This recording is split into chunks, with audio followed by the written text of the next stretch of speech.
Welcome to this presentation. In this presentation, we're going to continue to solve the system of linear equations in three variables. We're looking at example 3, and we are now in part 2 of that solution process.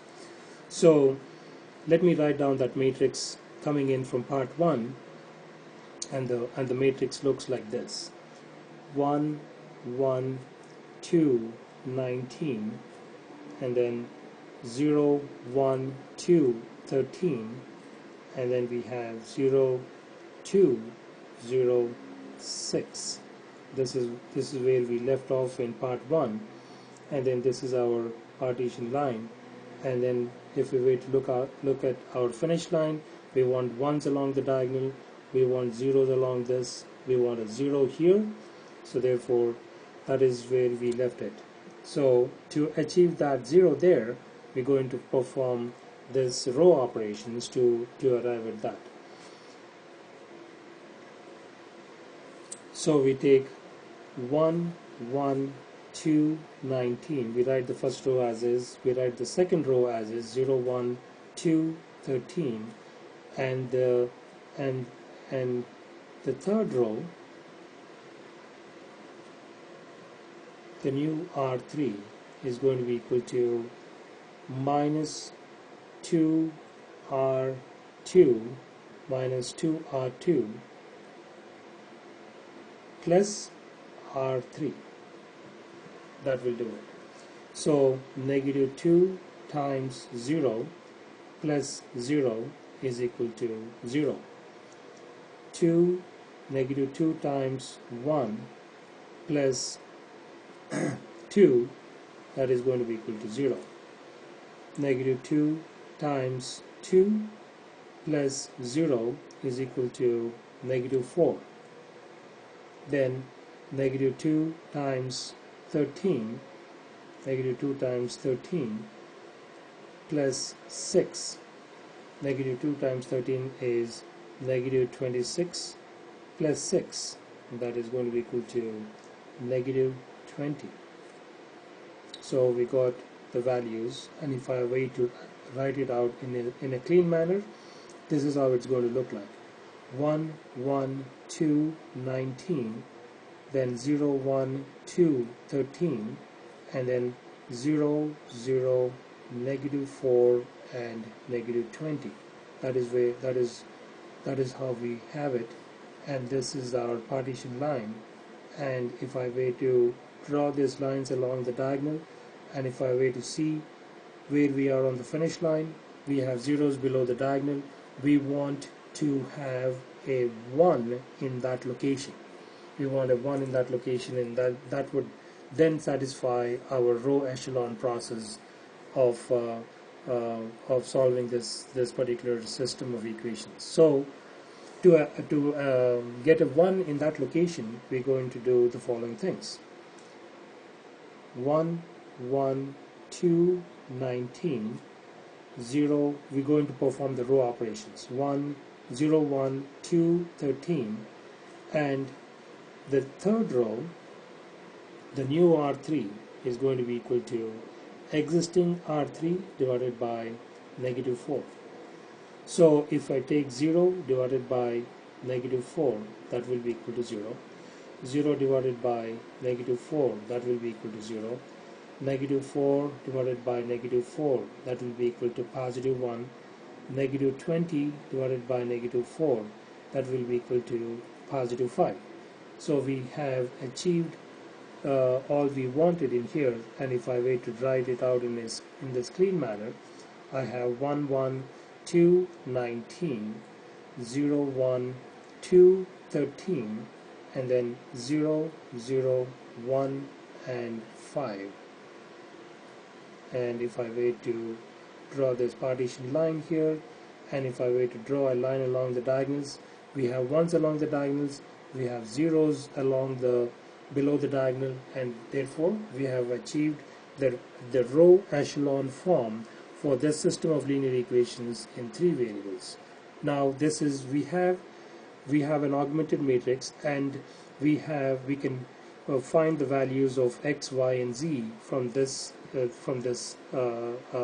augmented matrix. Next, we're going to write the system of linear equations from this augmented matrix. So we can write this one out as x plus y plus 2z is equal to 19. That is our equation 1. And then y plus 2z is equal to 13. That is equation 2. And then z is equal to 5. That is our equation number 3. And then here we have the value of z as equal to 5. And by using this back substitution method, we should be able to find the values of y and x. If we take equation 2 here, we can find the value of y. So y plus 2 times 5 is equal to 13. Y plus 10 is equal to 13. Y is equal to 13 minus 10.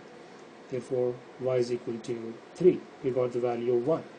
So similarly, we can find the value of x. If we take equation 1, x plus y is equal to 3 plus 2 times z is equal to 5 is equal to 19. So x plus 3 plus 10 is equal to 19. X plus 13 is equal to 19. Therefore, the value of x is equal to 19 minus 13.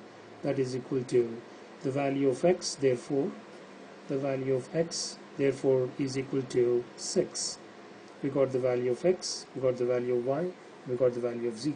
Therefore, the solution here is x equals to 6. X equals to 6. Y is equal to 3 and z is equal to 5. This is our solution. This is our solution. We can check our work. We can go back and then use each one of these equations. We can go back to the original equation, and then we can substitute the values in there and then find the values of, and make sure that it satisfies every one of those equations. So check. Let us do one or two equations in here. If I take the original equation 1, which reads as follows: 3x plus y plus 2z is equal to 31. The value of x is 6. 3 times 6 plus 3 plus 2 times 5 is equal to 31. 3 times 6 is 18 plus 3 plus 10 is equal to, that should equal to 31. So 18 plus 3 is 21. 21 plus 10 is 31 is equal to 31. Therefore, the left hand side is equal to right hand side, and therefore the values of x, y, and z what we've obtained is exactly correct. So let's take equation 2 and then try that. So equation 2, the original equation 2 reads as follows: x plus y plus 2z is equal to 19. So the value of x is 6, the value of y is 3, and the value of z is 5. And when we add them up, that should equal to 19. 6 plus 3 is 9. 9 plus 10 is equal to 19, and therefore that is equal to 19. Therefore the left hand side is exactly equal to the right hand side, and therefore we are on the right path. We can also similarly do equation number 3, which reads x plus 3y plus 2z is equal to 25.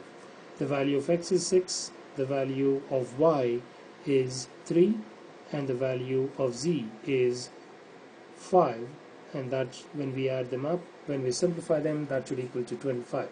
So we have 6 plus 9 plus 10, that should equal to 25. So 6 plus 9 is 15, 15 plus 10 is 25, that is equal to 25, which therefore the left hand side is equal to the right hand side, and therefore the values of x, y, and z, which is 6, 3, and 5 respectively, what we have obtained is exactly correct. So this is the way we can solve system of linear equations in 3 variables using matrix methods. In my next presentation, we shall look at some more examples related to solving system of linear equations using matrix methods.